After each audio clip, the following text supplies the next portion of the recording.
Conectas Podcast. Brasil tiene las segundas mayores reservas de tierras raras del mundo. Bolivia y Chile también han encontrado yacimientos importantes. Mientras tanto, las comunidades afectadas miran con desconfianza ese tipo de minería. Temen que otra vez extraer materias primas valiosas se transforme en una maldición. Pero el mundo actual necesita desesperadamente esas tierras raras para funcionar. Hoy en Tenemos que hablar, geopolítica de las tierras raras. ¿Por qué las potencias miran a Latinoamérica?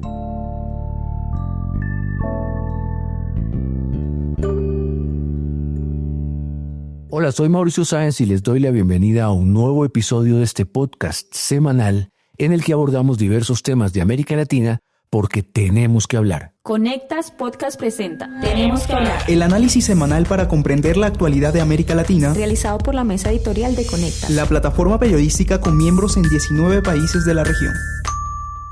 Lantano, Cerio, Praseodimio, Neodimio, Prometio, Samario.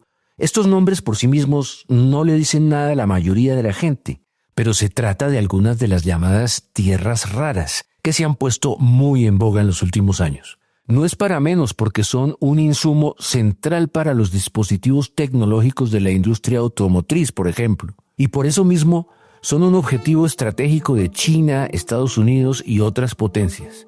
Hoy está con nosotros Cristian Asensio, editor de Conectas, para hablar de este tema. Hola, Cristian. Hola, Mauricio. Primero quiero felicitarte por pronunciar todos esos nombres tan claramente. No estaba nada de fácil. Pero en serio, para mí es un gusto estar acá para un tema del que queríamos conversar hace mucho rato, que es el tema de las tierras raras.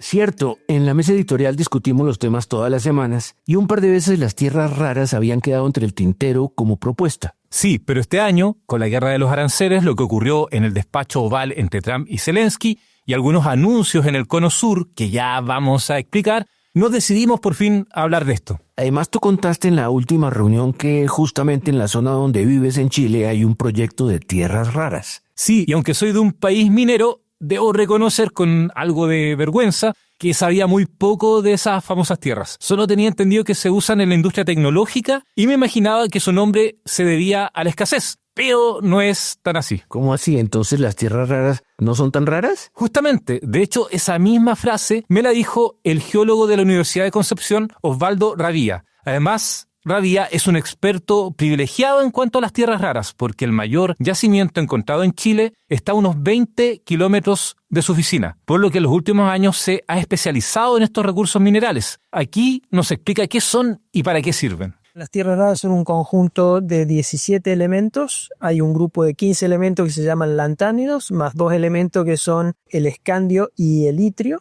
El término correcto, digamos que no sería que son, porque no son ni tierras ni raros, no son poco abundantes, tienen la misma o más abundancia que el cobre y que el litio, que uno está familiarizado. El uso de las tierras raras está en los artefactos de alta tecnología, básicamente todo lo que son pantallas táctiles, fotocatalizadores, catalizadores de vehículos, imanes de los motores eléctricos de los vehículos eléctricos, en la conducción de información por cables con láser de tierras raras pesadas, en la industria aeroespacial, pero el consumo más grande está en los imanes permanentes para los vehículos eléctricos y en la generación de energía renovable como la energía eólica. Entonces, lo primero que hay que tener en cuenta es que hablamos de minerales más que de tierras. Sí, y hay que agregar que, aunque no son tan escasos estos minerales, sí es difícil encontrar yacimientos. Por eso, en el mismo Chile, se estudia la posibilidad de obtener estas tierras raras desde relaves mineros. ¿Qué son los relaves mineros? Estos cerros de desechos que sobran de las faenas de extracción de la minería. Y en otras partes del mundo quieren sacarlas del reciclaje de aparatos electrónicos. Actualmente las mayores reservas de tierras raras están en China, que además produce al menos 2/3 de lo que se extrae actualmente y tiene la mayor capacidad industrial para refinar estas tierras. Eso no es menor, porque aunque, como dijo Osvaldo Ravía, no son elementos tan extraños, sí es muy costoso separarlos del resto del material con que se encuentran en la naturaleza. Por eso algunos de estos elementos llegan a tener un precio de $250 el kilo. Y ese precio explica por qué muchos gobiernos suspiran por encontrar algún yacimiento en su territorio. Y muestran por qué Trump presionó a Zelensky por un acuerdo de explotación de tierras raras en Ucrania, supuestamente para compensar la ayuda militar que ha recibido contra la invasión de los rusos. Eso pasó el mismo día en que echaron a Zelensky de la Casa Blanca, ¿te acuerdas? Claro, es que hay una carrera, principalmente de China y Estados Unidos, por las reservas mundiales, y se intensificó con la guerra comercial de Trump, o la guerra de aranceles. China, de hecho, limitó en abril de este año las exportaciones de 6 tierras raras y de imanes que se ocupan en la fabricación de los motores en los autos eléctricos. Pero quería volver sobre un punto.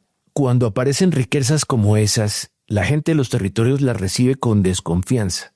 En Latinoamérica sabemos muy bien de las bendiciones anunciadas con bombo y platillos que luego se convirtieron en maldiciones. Claro, la gente teme que en la zona donde se extraen los recursos aumente el costo de vida, la contaminación, lleguen problemas asociados a la minería, como por ejemplo el narcotráfico, la prostitución, daños ambientales, etc. Justamente en Chile, este proyecto en la comuna de Penco, un municipio que apenas tiene 50.000 habitantes, ubicado en el sur de Chile, tiene mucha resistencia. Hace un par de años, por ejemplo, se realizó una consulta ciudadana. Votaron más de 7.000 personas y el 99% votó contra la mina. ¿Y qué pasa en Brasil, por ejemplo, donde tienen las segundas reservas más importantes de tierras raras de todo el mundo, pero solo producen el 1%? Sobre eso, justamente hablé con Guilherme Magalhães, periodista brasileño, miembro del Hub de Conectas, quien explica los temores y los proyectos en ese país. La idea de expandir aún más la actividad minera también genera preocupación porque en 2015 y 2019 rompimientos de represas de Vale dejaron cientos de muertos y una destrucción ambiental profunda.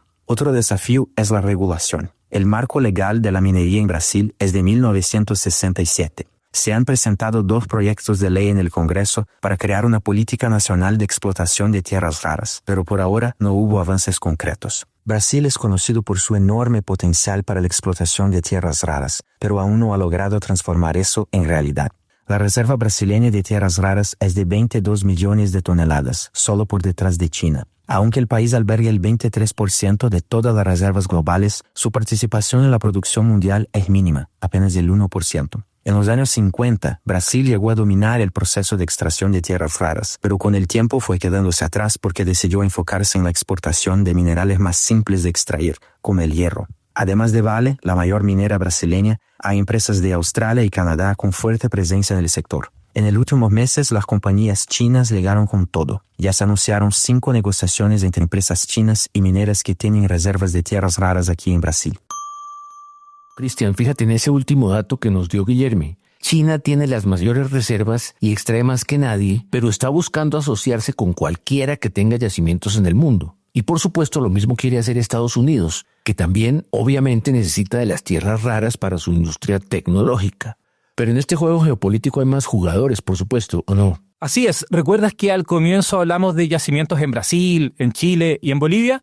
Justamente en Bolivia aparece Irán, un actor internacional no tan relevante en Latinoamérica, pero que en los últimos años ha buscado alianzas con gobiernos, sobre todo de izquierda radical, en esta parte del continente. Pero ¿de qué se trata ese acuerdo de Bolivia con el país de los ayatolas? En Bolivia, el mismo gobierno dio a conocer este año que localizaron 28.000 hectáreas con yacimientos de tierras raras en los departamentos de Cochabamba y Santa Cruz, que son 2 de los más importantes. A su vez, Ismael Rodríguez, el ministro de Minerales Tecnológicos y Desarrollo Productivo Minero Metalúrgico, hablando sobre el acuerdo con Irán, declaró en una rueda de prensa, abro comillas, estamos trabajando en 3 áreas principales con Irán: investigación científica conjunta, cooperación técnica especializada y posibles inversiones de empresas iraníes en proyectos bolivianos. Cierro comillas. ¿Pero qué se dice en Bolivia sobre esta alianza con un país tan exótico y lejano como Irán? En los medios de comunicación que son más bien neutrales o críticos con el gobierno, se trata el tema con escepticismo. Y sobre todo se recuerda que otras promesas de desarrollo, como el gas o el litio, no se han podido aprovechar a su máximo potencial. También hay preocupación por una posible contaminación o porque se termine desplazando de las decisiones a las comunidades locales. Hablé con una diputada de oposición de la zona de la Chiquitania, donde aparecieron reservas de estos minerales. Ella es María René Álvarez. Sin duda, nuestra Chiquitania tiene una amplia riqueza mineral, vegetal y biodiversidad muy importante.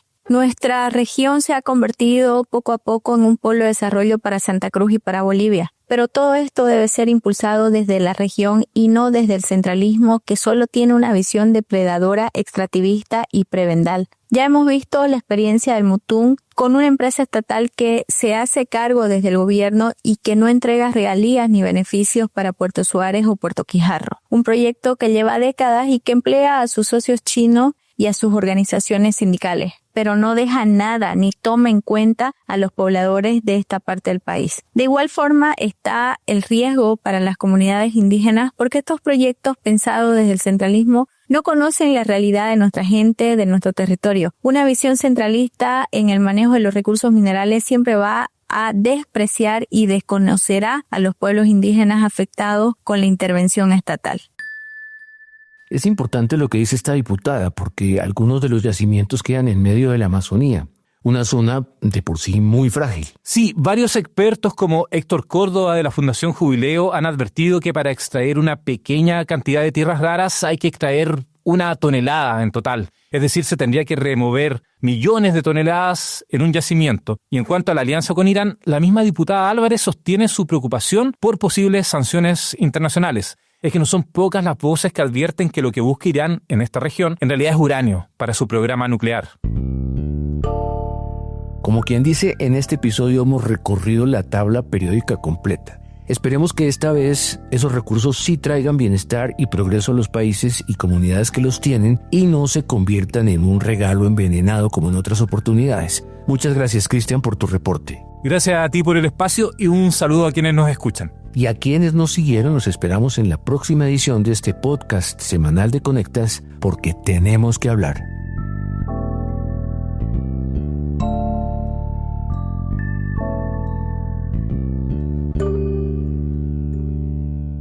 Para conocer a profundidad más contenidos de análisis sobre las Américas, visítanos en www.conectas.org. Escúchanos cada semana en Spotify, YouTube, Apple y Google Podcasts. Activa las notificaciones y déjanos tus comentarios porque en Latinoamérica tenemos que hablar.